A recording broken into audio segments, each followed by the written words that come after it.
Okay, Shalom Ubracha and Shavua Tov, and welcome back after a long interval, over 2 weeks, Baruch Hashem. But everything is precise that we're continuing now this class in Elul, because what we're going to go through is connected so much to the month of Elul on the point that we developed, and he's going to go into it a bit more. Okay? Just a reminder of what we said in the last 2 classes is that a person has to wait and be stubborn at the entrance of the tent. And what are you doing when you're waiting? The main thing you're doing when you're waiting, and the only thing you can do when you're waiting in life, is you have to yearn. If you don't express your yearning in verbalize in articulation, then you're not going to get anywhere. You have to use the power of ratson, because Rabbi Nachman says in this lesson also, lesson 24, that the way to reach the highest level in creation is with the ratson. The ratson is the most powerful. We went into this a little bit in the last classes. The ratson is the most powerful force in the whole creation. It bypasses everything. And especially today, where even Jews who try their maximum, they're not making it. The situation of the generation is like the situation of Jewish people, just comparing to 20 years ago, 30 years ago, we can't imagine what we're hearing, what people are going through, and what the Torah requires of people, and where people are is like 180 degrees. So then, how in the world, it's like talking to the wall. If the Torah, an application of the Torah doesn't talk to Jewish people anymore, so how do you get them to connect? So the one thing that Rabbi Nachman focuses on, that any Jew can use in order to reconnect, it's the power of desire. That a Jew says, Hashem, I'm far from you, I admit. That's the thing, to admit that the person is wrong. If they say, well, everything's okay, and it's okay to be lesbian, and it's okay to be this, it's okay to be gay, so then you don't want to talk, then for sure they're off. You can't talk to them. It's someone who says, I know it's wrong, but what can I do? These people you can talk to. What can you say to them? So at least verbalize. Hashem, I want to serve you. I want to be like you want me to be, but I'm stuck. So this is the most powerful thing. I'm just going to go off a little, and just to quote Rabbi Nachman in lesson 24. He says there's a level way above the sfirot. The gateway to enter Hashem is called in the Kabbalah Orot HaTzachtzachot. The light of tzachtzachot, this funny word, tzachtzachot. What does it mean? It means 2 things. The Zohar says this, by the way. The Zohar says tzachtzachot can mean dry, parched. Like the verse says, V'hisbiya b'tzachtzachot nafshecha. It's a verse in Isaiah 58, verse 11 or verse 12. The Gemara in Baba Batra uses these verses to say, anybody who gives a coin to tzedakah is blessed with 6 blessings. And someone who consoles the poor person, and he says, listen, if I had money, I would give to you, but I don't. And I understand what you're going through, and you're not alone, and you have to be strong. The person who consoles him gets more blessings. He gets 11 blessings. Okay, and this blessing, V'hisbiya b'tzachtzachot nafshecha, is blessing number 4 of the 11 blessings. It's the whole Gemara and the commentaries. Why does the person who gives tzedakah gets less brachot? The guy who gives it nothing, but just consolation, he gets more brachot? Because they say when you console a poor person, it gives him strength to change. You give him a coin, okay, give him a coin, just give me the coin and thank you. And he goes to buy his food and he's hungry again. So you gave tzedakah, okay, it's big. Well, it's not a joke. But compared to consoling and giving chizuk to somebody, it's small. Okay, the goal is to do both. A person who does both, he gets 17 blessings. He gets the 6 plus the 11. And this blessing, V'hisbiya b'tzachtzachot nafshecha, the Zohar and the Kabbalah opens up very much. Why? I don't know. It's the 4th of the 11 blessings, but the translation in the Pshat, Rashi, the Mitzuda, David, Malbim, Radak, tzachtzachot means parched and dry. So the verse is translating, and Hashem will satiate, V'hisbiya b'tzachtzachot, when you are in dryness and parchedness and you feel dry, nafshecha. Hashem will satiate the parched dryness of your soul. Okay? So the Zohar says that on the Pshat, it's translated as parched and dry, but also tzach means pure, like tzach ve'adom. Tzach means, like, for example, pure wool. The term is used tzach, tzadik chet, okay? So the Zohar then points out, what's tzach, tzachot? Tzach and then tzachot. Tzach is one. Tzachot is plural of tzach, that's another two. So it's tzach, one, plus tzachot is two, that's three. What's this three?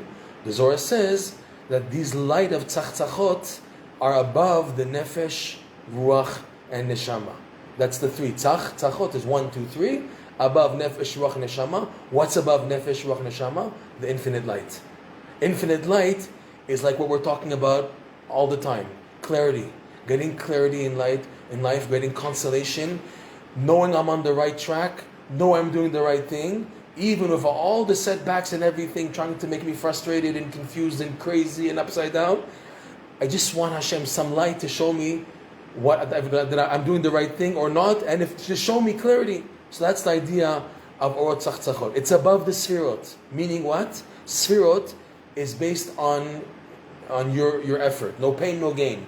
You do mitzvot, you get reward. You don't do, okay, what if I'm smashed? What if I'm broken in life? What if I can't do anything? So there is a way, but I want to do, but I don't know, I can't do, I'm just messed up. My davening's messed up, I can't get up in the morning, my brachot no yort shamayim, my shvatanai, my emuna, everything's upside down. I wanted to work out, but it seems like Hashem, you put an impossible task. It's like you're putting me in front of a wall, and you cut off my arms and legs, and you say, okay, climb the wall. What do you want from me, Hashem? If now minimum Torah application seems impossible, minimum, we said that by the Jews in the world. The majority of the Jews in the world are not applying the Torah. And it's not because they don't want to, it's because they're in impossible situations. They feel like they're stuck. And even religious people who fall off the path and everything because they feel they're stuck. So what is the way out? Is to bypass the sfirot, bypass the reward and punishment, go higher. How do I do that? Orot tzachot. So what side of tzachot? It's two meanings. It's dryness, parch, and at the same time the Zohar says it's light. So what is the idea? That those people who yearn, who feel the dryness, you feel dry, you feel parched, and you express it in kisufin, in yearning, you articulate the yearning, okay? Then you tap into the tzachot. That's v'hisbia b'tzachot nafshecha, and Hashem will satiate your parchment, being parched, the nefesh, and we translate that to connect to the light is through being parched. And what does it mean to yearn? Every Jew says, well, deep down inside, I want to be a good Jew. Okay, it's not enough for this to work. It's not enough deep down inside. You have to articulate your desires. That's the word nefesh. Visbia betzachot nafshecha. Hashem will satiate your soul. The nefesh, Rabbi Nachman teaches in another lesson 31, that the expression of the soul is speech. Okay? Like the verse says in Shir HaShirim, Song of Songs, Nafshi yatsa'a bedabero. In Shir HaShirim, it's now, the King Solomon is describing the beloved and the one who's loved. Right? The man and the woman. So she says, I heard his voice knocking on the door. She says, Nafshi yatsa medabero, my soul expired when I just heard his voice. So Rabbi Nachman takes this verse and he says, wait, let's look at a deeper level. Nafshi, my soul, yatsa, comes out. When does my soul come out? Bedabero, when I speak. When I express verbally, this is the nefesh, okay? Expressing what? Another verse from Song of Songs. Rabbi Nachman says another verse, quoting another verse, where it says there, Nichsefa vegam. So it's a verse from Tehillim. What am I saying? This is from Tehillim. Nichsefa vegam kalta nafshi.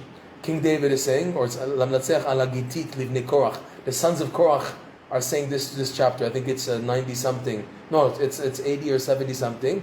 Ma yididot mishkenotecha. With the Sfardim say it before Mincha. Nichsefa vegam kalta nafshi, where they're saying nichsefa, yearning and pining is my soul. Hashem, to you, Nichsefa v'gam kalta nafshi lechatzot Hashem. I'm yearning and pining for the courtyards of Hashem. In other words, the Beit HaMikdash. So Rabbi Nachman says, look at the words. Nichsefa v'gam kalta dash nafshi. That the nefesh is made up of the desire. Okay? So it's two things. It's the nefesh is expressed by verbally, speech. You have to articulate, you have to enunciate. And what are you articulating? What are you enunciating? Nichsefa v'gam kalta. My yearning and cleaving for Hashem, for the Torah, for Beit HaMikdash, for holiness, nafshi. My soul is made up of the yearning. So when it says nafshi yatsa bedabero, the translation of nefesh is my yearning comes out with speech.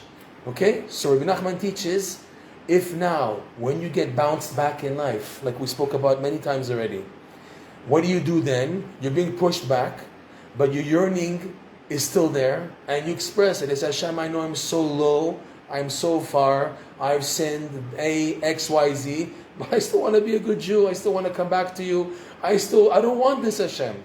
The fact that you still express it, not only do you have hope, but you're connecting to the highest level in creation called Orot HaTzachtzachot. In the Kabbalah, Orot HaTzachtzachot refers to, this is again some Kabbalistic terminology, the highest level of the Keter. We spoke about the Keter, which is like the wall between Hashem, the infinite light, and us. The Keter itself, the Kabbalah teaches, has three levels.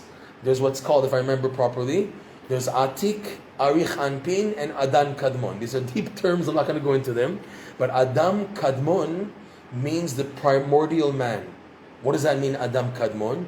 It means Hashem's original desire in creating man. So the Zohar says, and the Arizal explains, that Orot HaTzachtzachot, this light of Tzachtzachot, which is on one hand, it's light, and its parchness, dryness, refers to this highest part of the Keter. Meaning what? When a Jew, a simple Jew, any Jew, okay, not just a Rabbi Akiva, or a Brisker, or Rogachover, or all these big Dolim and Tzaddikim, but any Jew expresses their yearning, from whatever they're stuck in life, they can bypass it by just expressing the power of yearning. That's why it's so important to articulate the ratzonot. Not just to keep it inside, and then you don't know what to do, and then you get depressed. Express the pain, express the yearning.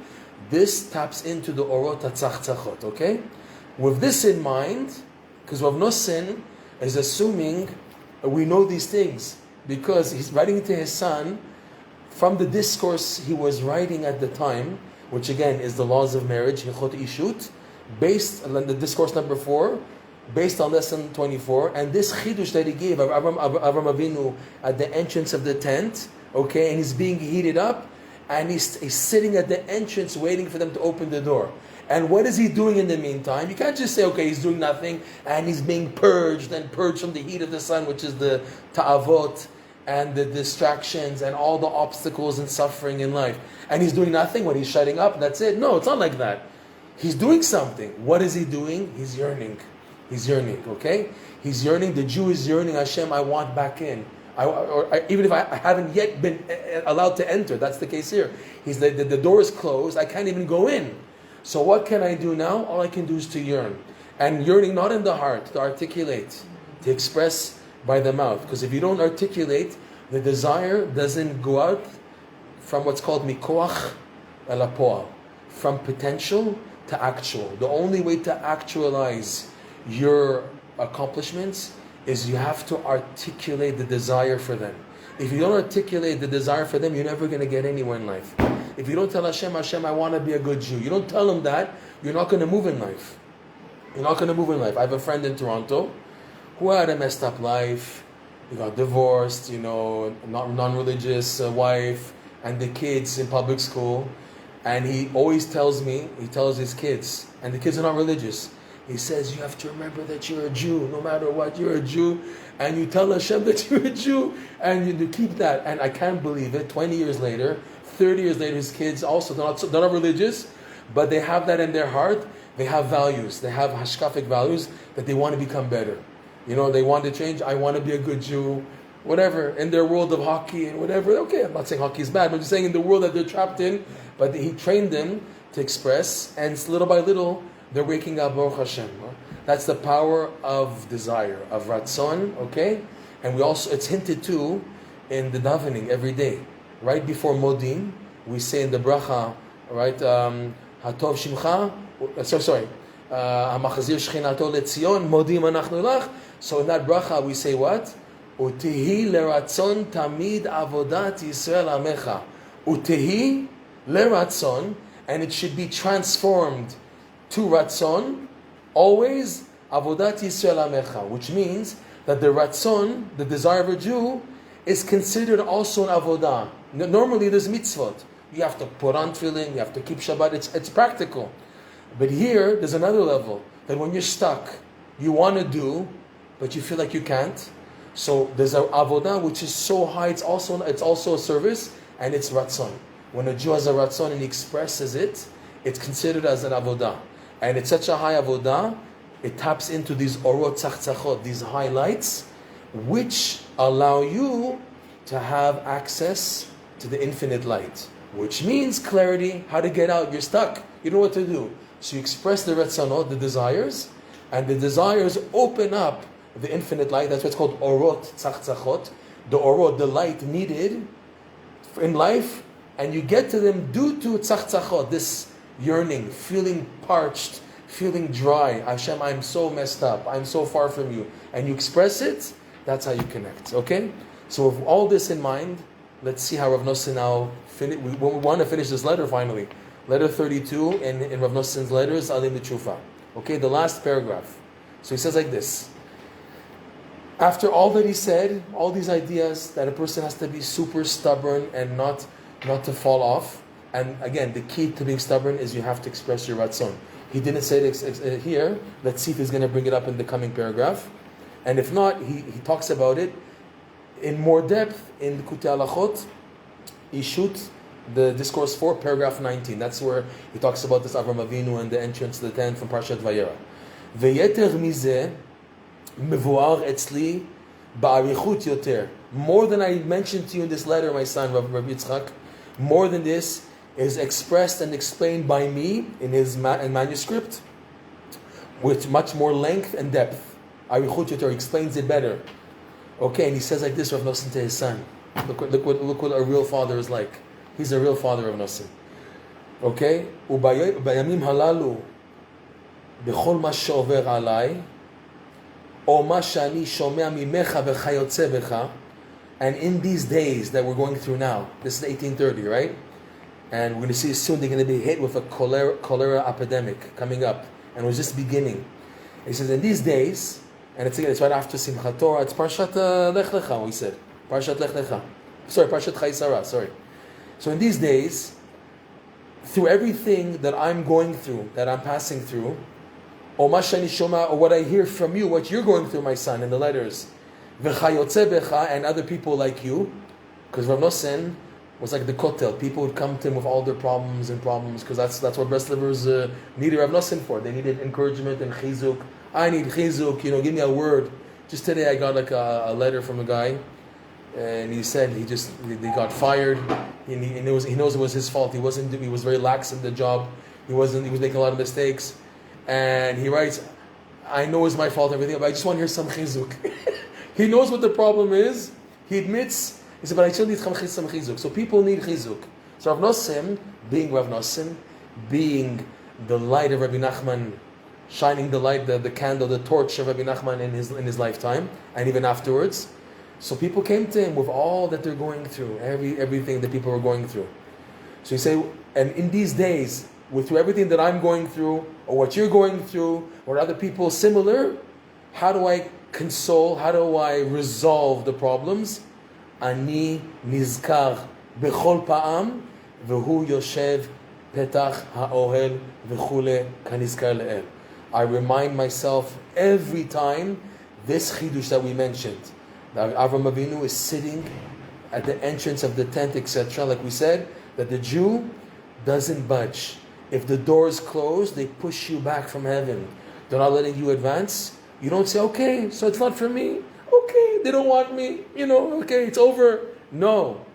I know I'm undeserving. I know I'm falling even more now by them pushing me down. I know it seems that there's no hope for me. but I'm not budging. Okay? Hu yoshev petach ha'ohel. He's sitting, which Reb Noson said earlier, he's waiting. To sit also means akava, to wait. He proved that, he brought verses to prove that earlier. He's waiting at the entrance of the tent. Why is he waiting at the entrance of the tent? Because it's closed. They won't let him in. That's how Reb Noson interpreted it. The Jew, Avram Avinu, represents every Jew. He wants to go in. They close the door on him. No. But what did I do wrong? I just want to be a good Jew. I want to come closer to you. And you push me back like this. Hashem, who's going to win? You're not going to win. I'm not going to win. The world is not going to win. Nobody's going to win if you push me back. That's an argument that Hashem wants to hear. He wants to hear that the Jew is so determined. Hashem, you're going to lose out. I'm going to lose out. Right? We said this earlier. Zamru lemi shemenatzchin oto v'sameach. Sing to the one who likes it that people win him over. Hashem wants you to win him over with a good argument. Hashem wants that, and He's happy about it. It's like, how do you dare talk to Hashem like that? Chutzpah. He says, no, but Hashem wants me to fight Him. It's not like, okay, I decreed A, B, C, D. Okay, the verdict. Most people don't like that. Most people are so broken. They say, okay, there's no hope, I tried. And the real truth is, no, it's a test. The test is, do you give up like that? You give up? Come on. You have to make the next stage. Did you call? Did you do this? It's like someone signs up for a university and he gets turned down. So they say, did you call to follow up? Here in Israel especially, people, Americans, they hear, no, we don't have. So they tell me no. You have to be, they say, Nuding. You have to drive them nuts here.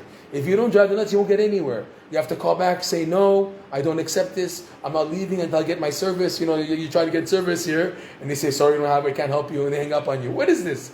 And you say, okay, well, they said, like the very delicate, gentle attitude of North American etiquette. Okay, well, they said no and everything.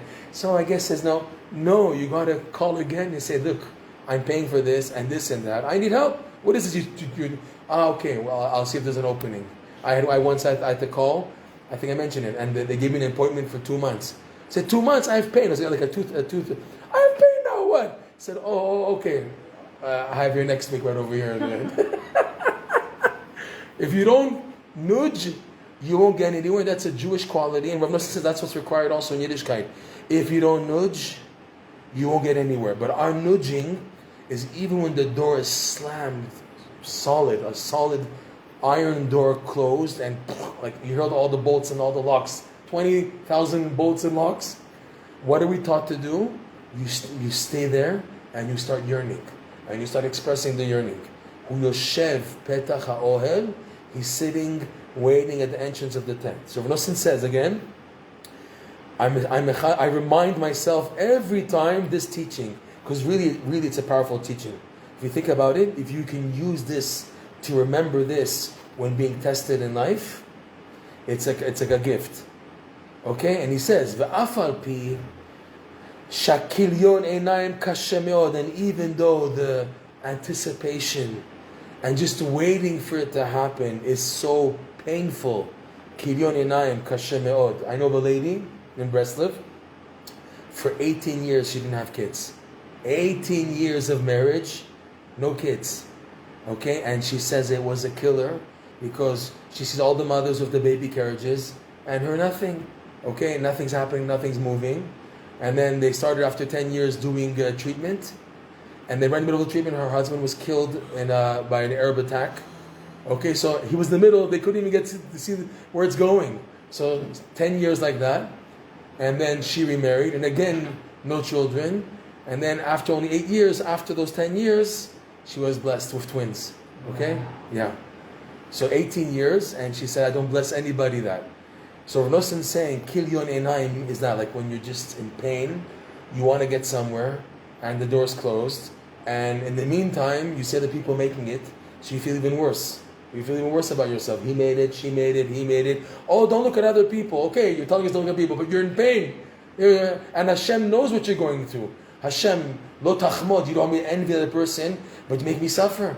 They have something that I don't have, and I'm technically, as a human being, and the human makeup of the science of my body, I'm eligible for this, and you're making it not happen. So what do you want me to do? You want me to shut up? Come on. It's impossible. So it's kilyon, it's killer. But what do you do in the meantime? You express your yearning. Hashem, all I want is to serve you. If you don't want me to be like that, Hashem, then good. Then make me that I'm Superman. I don't need to look at other people.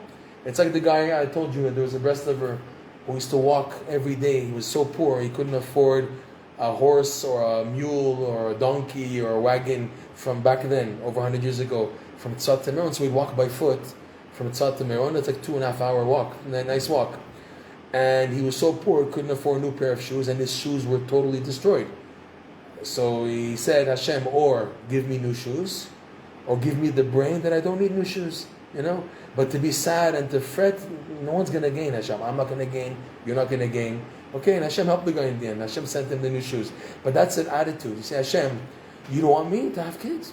That's what you really want? If that's what you really want, Hashem, okay, so let me be happy as I am. But if not, then get me out of here. Get me out of here now. No, I don't accept, Hashem. I don't accept that I'm suffering and purged and depressed and sad because he has it, she has it, if you don't want me to look at them, so give me the koach. But if not, then, I'm a human being, Hashem. Huh? Wait. Right now? You can't wait? You can wait? Okay. All right.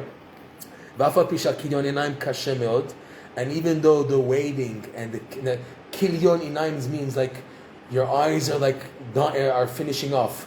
L'kelaya means like to be the literal translation of kilyon inaim means the extermination of the eyes, which means that you're anticipating for so long that you can no longer look towards hope. Kilyon inaim, kelaya, it's like finished. My eyes are finished to even begin to anticipate it anymore. So he says, and even though the kilyon inaim, the anticipation, kashem meod, is a killer. It's too heavy, Hashem. I can't handle it anymore. I'm waiting and davening years and years and years. I'm getting absolutely nowhere, Hashem. She said, even though it's very hard, afal pichen tzrichin lehachayot et atzmo ulechazek et atzmo besimcha bechol et. See, he goes back. Nonetheless, a person has to revitalize himself, bring life to himself, and to strengthen himself with simcha at every time. Because the key, in reality, the key for a Jew to properly yearn and articulate his desire is if he works on simcha. If a person doesn't work on simcha, he won't articulate, he won't express his desires. It won't happen. The only person who articulates desire is the person who's sincere and honest and has emunah. And we said in the past classes, all that is connected to simcha. If a person works on being happy and appreciative to God, okay, then when he gets smashed back, he can express his desire, okay? And the people who you see that they fall into depression, and they're taking pills, and then depression, and then trauma, it's because these people, they never truly were working on simcha. They felt they were too intellectual or whatever. They're more after, it's too babyish, it's too foolish, and too childish to be happy. It's like beneath our dignity, beneath my level. So when they get smacked up, these people, they don't express their desires. Because anyways, they were negative from the beginning. So how do you expect them to open up their heart and talk to Hashem with the yearning? Whereas the guy who was always besimcha, he can open up his heart. There was a breslover of the previous generation. I did not have the zchut to meet him. If I would have met him, I would have probably kissed his hands and his feet. A simple breslover who spent, I don't know how long, 20 years? A long time in Siberia. His name was Naftali Dubinsky. Naftali Dubinsky, when he came to Eretz Yisrael finally in the 1970s, he was super happy. All the pictures of him that they have, there's a big smile in his face, and he's always dancing. There's a picture in the Shuk in Ma'asharim that he's looking for etrogim. So you see the guy showing the etrog, and he's like, ah. And you see in the shul, in Breslov Shul Ma'asharim, they have pictures of him dancing and jumping up with his feet and everything. The guy was super happy always, okay? And then 1991, where he finally went back to Uman for Rosh Hashanah after being closed. He was in Soviet Russia. He grew up. He was in Uman for a long time. He was one of the extreme devotees of Hashem in Uman. These people would get up at midnight. They would crack the freezing river, and they would dunk themselves in the mikveh in the freezing river. and then we do like a few hours of Hitbodedut by Rabbi Nachman's kever. And the four of these people were running on unleaded. They were running on a different level of material, not normal. Okay? And then he, for telling a Jewish boy to keep Shabbat, the KGB asked him, why keep Shabbat? He says, this man told me to. So they arrested him, they put him in, please forgive me, I forget the amount of time, but a long time, and he didn't wear tefillin for like years and years and years. So when he got out, and the first time he got out of Siberia, he was able to put on tefillin. While putting on the tefillin and saying the bracha, he fainted. He was so overwhelmed after so many years of not putting on tefillin, okay? So he finally got an exit visa in the 1970s, okay? So 1990 something, before he passed away, so he was zochet to go back again to Uman, because it's after the fall of the Soviet Russia. No more fear, everything's upside down in Ukraine, in Russia, 1991, 1992. So they have recorded him by the kever. Back then it wasn't like now, thousands and thousands of people. It was hundreds of people, maybe 1,000. So there's room to sit by Rabbi Nachman's kever. So they have a video of him, and you see him bawling his eyes out, crying like a little baby. He's like a man, white beard, in his 80s or 90s maybe, and he's crying, and they've recorded it. He doesn't even know that they're recording him. Like, he's looking at the camera, but he's not looking because he's so into his yearning and crying. And he was a happy guy. What's the thing? That's the whole idea. Because he was someone who worked on simcha, so he's able to express your heart. Rabbi Nachman says that when a Jew works on simcha, he can come to a broken heart. And he says vice versa. A leads to B, and B leads to A. When a Jew also has a broken heart, a true broken heart, it can bring him to true simcha also. In other words, A can lead to B. That's what we're working on now. In this lesson, we're working on how simcha brings to expression of the heart. That's what we want to get to. But the opposite also happens, that a person, he doesn't know how to be b'simcha, and he has a truly broken heart. It can bring him to genuine simcha if he's zocher. This is much dangerous. It's much harder to start off from a broken heart to come to simcha. It's much better and much safer to work from A to B, from working to build another simcha. Okay? So he's saying here now, Reb Noson, again, let's go over this again. Afal pichen, nonetheless, while waiting and yearning at the entrance of the tent, in the meantime, you're yearning, and also you have to bring yourself to life and to strengthen yourself with joy at all times. It's 2 points.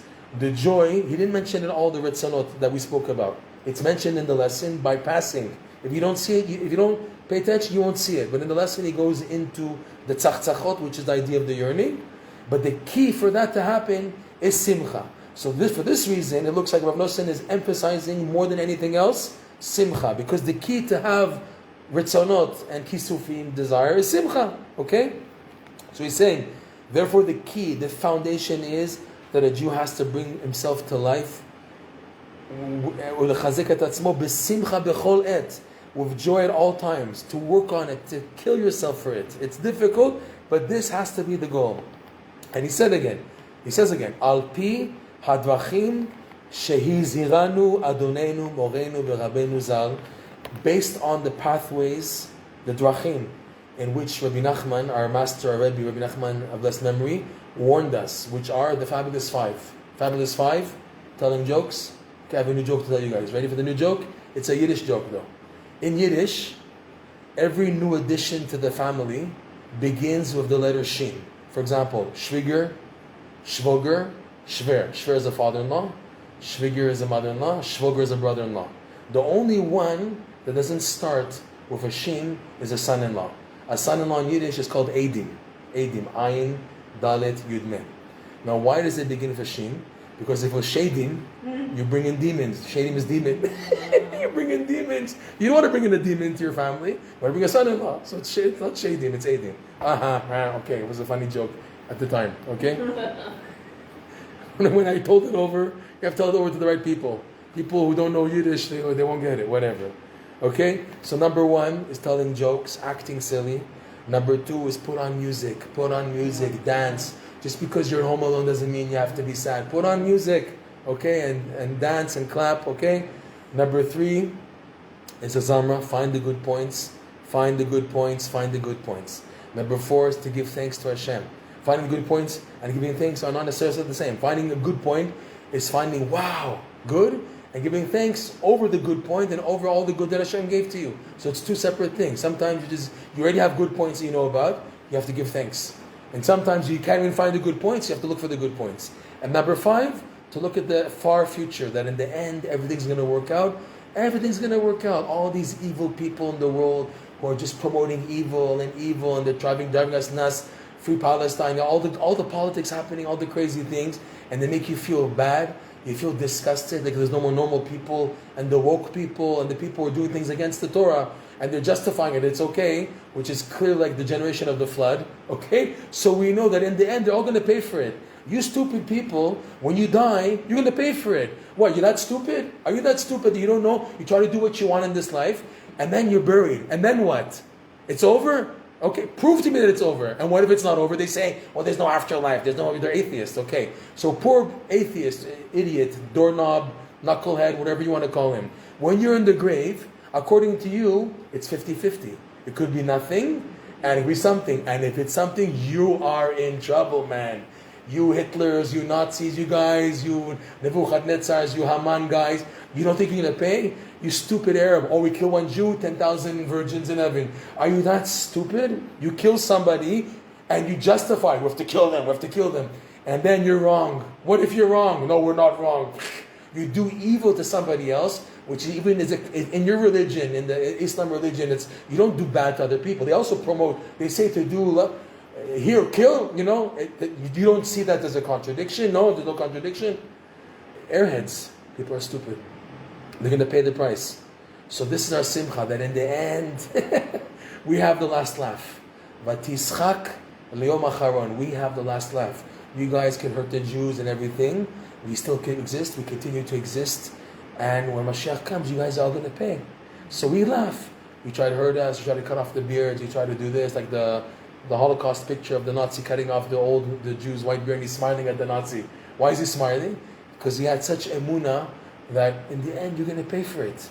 For all the bad that you do to other people. Forget about against the Torah, against the laws of humanity. The 7 laws of Noachide laws. You're transgressing the Noachide laws, you goyim. You're going to pay for it. It's so obvious. Okay, so we're laughing. We're laughing at all the people who do evil, who do wrong. You're going to pay for it. So that's why I'm laughing.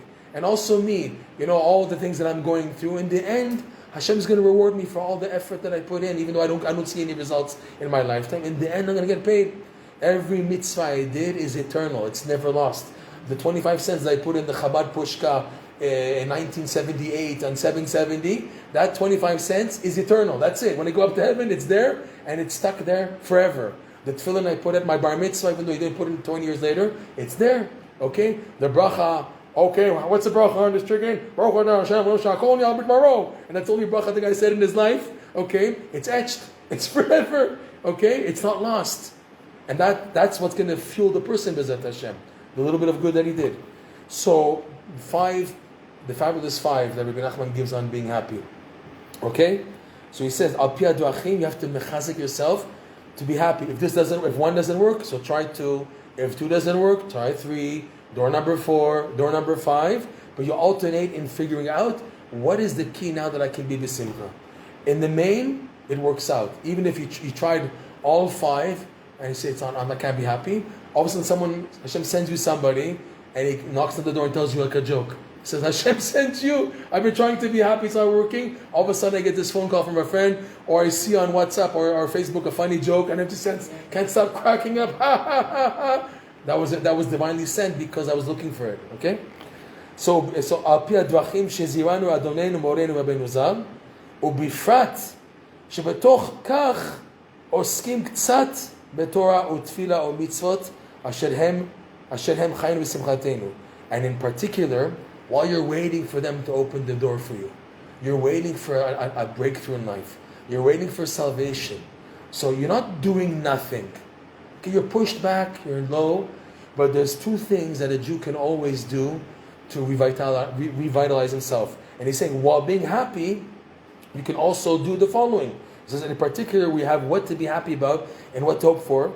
That betoch kach, while I'm being pushed back, while I'm being tested and heated by the Yetzirah, and while I'm trying to be happy, trying to be mechazik myself to be happy, so in all of this, I'm still involved a little bit in Torah study and davening and doing mitzvot. Asher hem chayenu v'simchatenu. So even though the door is closed on me, it's not like when you sometimes talk to people, they make you feel so miserable about their situation. They make you feel like it's like, okay, so if it's over, it's over. Like they make you feel like they're dead already. They make it so bad when they talk about what the struggle. They forget that they said a bracha this morning. They said a bracha when they went to the bathroom. They forgot they said modani. They said kriyat shema. They put on tefillin. They forget already all the good things they did today. It's like, no, it doesn't count. Everything is Tisha B'Av, black. Sorry, you did mitzvot, man. He said that's the key. That even though you're pushed off, even though you're in exile, you're still doing mitzvot. There was those cases of people in the Holocaust that they did their best to not skip Shacharit, Mincha, Mariv, even though they're in the concentration camp. They made sure to still do what they can do. They were saying Kriyat Shema before Sof Zman Kriyat Shema. They were davening Mincha, davening Mariv. They couldn't put on tefillin. Okay, so they did what he said. The person can't say, okay, I don't have tefillin anyways. So anyways, Hashem won't listen to my davening, so I might as well not daven at all. That's the excuses that people give to justify why they've given up. And here he's saying that while you're pushed back, there's a point here. Then because you strengthen yourself to be happy, so it gives you that energy that even though you're in exile, even though you feel so bad about yourself, and you feel that you need the door to open and you can't wait anymore, but in the meantime, I can still salvage and do a little bit of Torah study, a little bit of davening, a little bit. So it's not all or nothing. To have that attitude of not all or nothing is if you mechazik yourself to be happy when pushed back. Okay, that's what he's saying is unbelievable because hem chayenu v'simchatenu, the Torah, the mitzvot, and the davening. That's our lifeline, anyways, and that is our source of joy. My happiness is I can put on talis, tefillin. I did a bracha. I did a chesed for that person. That's what brings me life. Everything else is vanity. The big house, the Porsche, and I lost all my money. That's garbage. Kohelet says that over and over again in the 13 chapters of Torah. I think it's 13 or 14 chapters of Kohelet. Over and over again, the vanities of this world. All you take with you is Torah and mitzvot and maasim tovim. If you're smart, if you're wise, you'll invest in that area. You won't invest so much. If you're investing in money, if you have in mind so you can do tzedakah, that's something different. But most people, they're after a comfortable life already, and they're missing the point, unfortunately. Okay? Yeter mizeh yifshar la'arich. Reb Noson says, more than this, my son, I can't go on. He already said so much already. More than this, I cannot go on further. And he's saying why? He's writing this letter early in the morning. Ki higia zman kriyat shema sheshacharit. Again, Reb Noson's devotion to write a letter to his son. And at such a, when a person wakes up until he davens, it's not a time to waste. It's not like now, okay, let's check the news, let's check the latest updates, let me see my WhatsApp notifications. When you wake up a Jewish man, when he wakes up in the morning, he has a lot to do. If he gets up early enough, there's to do tikkun chatzot, to do the midnight lamed, and then there's study in Torah, and there's going to the mikveh, and then getting ready for davening.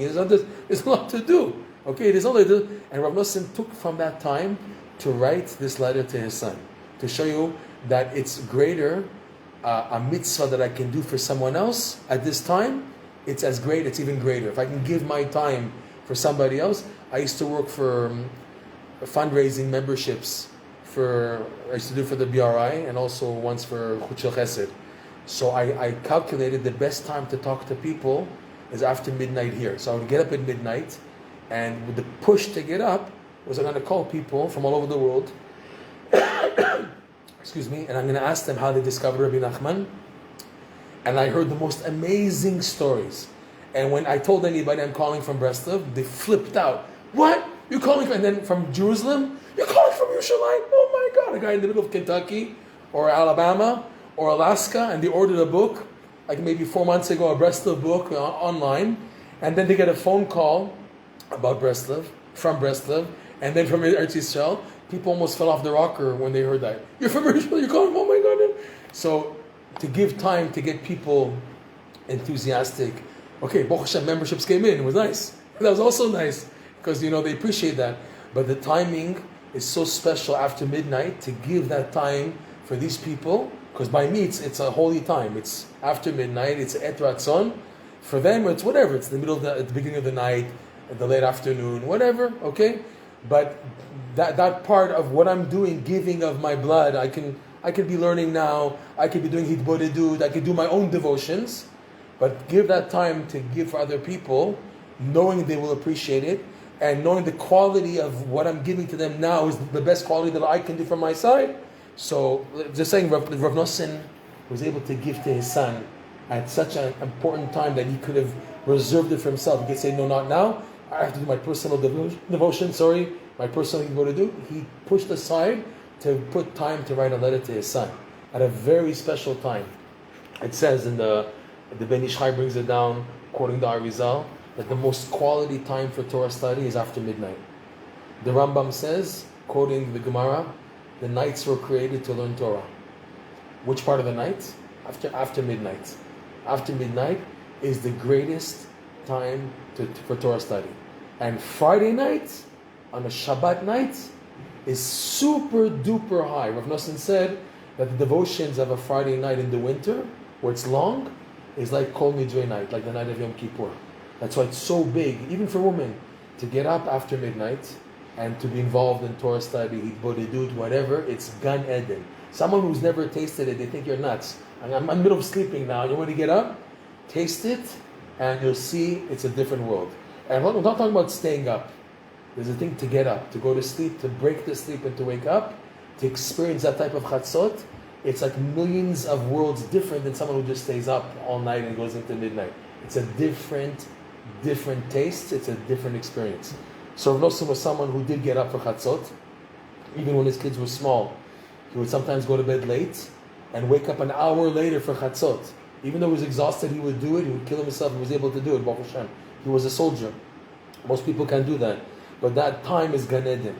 And he gave of this time before Alot HaShachar, before he said the Zman of Kriyat Shema arrived. So they have to stop the letter now because halachically they can't do anything else. When the time comes for Kriyat Shema, you're supposed to technically go ahead and do what you have to do for the davening. Ki higia Zman Kriyat Shema Shacharit Velomar besimcha. Reb Noson's quoting the davening. And to say with joy, Ashreinu matov v'chuli matov. We say in the korbanot section, before the Kriyat Shema of the korbanot, we say Ashreinu matov chelkeinu. How fortunate are we? How good is our lot? And ulaniach talit utfilin v'chul, and to put on the talit and tefillin, etc. So Rav is saying now is the time to be happy. Now I want to fulfill what I'm telling you, to do mitzvot with joy. So he finishes off the letter finally. Divrei avicha hametzapeh bishuot chadashot bechol et. Rav Noson, unbelievable. So these are the words of your father, who's mitzapeh, who's hoping for, yearning, hoping for yeshuot chadashot, new salvations, because that's basically what keeps us running, is the new salvation which Hashem is sending always. Bechol et, at all times, Hashem is sending new salvations. You just have to attune your antenna to pick them up. Right? Sheyitkayem hera, that it should be fulfilled very soon. The verse from Isaiah chapter 12, verse 3, the famous verse, Ushavte mayim besason mimayne Yeshua, and you will draw water from besason, in joy, from the well springs of salvation, mayne Yeshua. Ushavte mayim besason mimayne Yeshua, right? You will draw water with joy from the fountains, the springs of salvation. Kitargumo, this is a very powerful teaching. Rabbi Nachman quotes a lot in the Likutei Moharan. Reb Noson quotes it also. Like the Targum translates this verse. What is the translation of this verse? And you will draw water with joy from the wells of salvation. The Targum translates like this: Utkabelun ulfan chadat v'chule mibechirei tzadikaya. And you should receive a new Torah, ulfan, a new Torah teaching from the choicest of tzaddikim, bechirei tzadikaya. That's how the Targum translates this verse. The verse pshat, and you will draw water with joy from the well springs of salvation. And the Targum, which is very important, how Targum translates, it said you will receive a new Torah, new insights, new teachings from the choicest of the tzaddikim. Noson mi breslov. This I finishes the letter, and then he adds a little footnote here. P.S. Kvod avi nero yair. And this year, so it's 1830. Reb Noson's father was still alive. Reb Naftali Hertz. He said like this, Reb Noson, about his father. כבוד אבי נרו יאיר הוא אצלי מיום א' עד היום. My honorable father, may his light shine, is by me since Sunday until today, which is Wednesday in this letter. Hashem yitbarach yizakenu lekayem kibud av be'emet karaui. May Hashem, blessed be He, give me the merit to fulfill the mitzvah of respecting my father properly in truth. Ubesimcha gdola, and with big joy. You see, so Reb Noson, he spoke about the joy of doing mitzvot as the key, and he's applying it now. Talit and tefillin with joy, shacharit with joy, and honoring my father with joy. It's like he went out of his way to tell his son, "Abba, my father is here, I should be zochet to do the mitzvah of kibud arim with joy also." You see that? So B'ezrat Hashem, we'll stop here.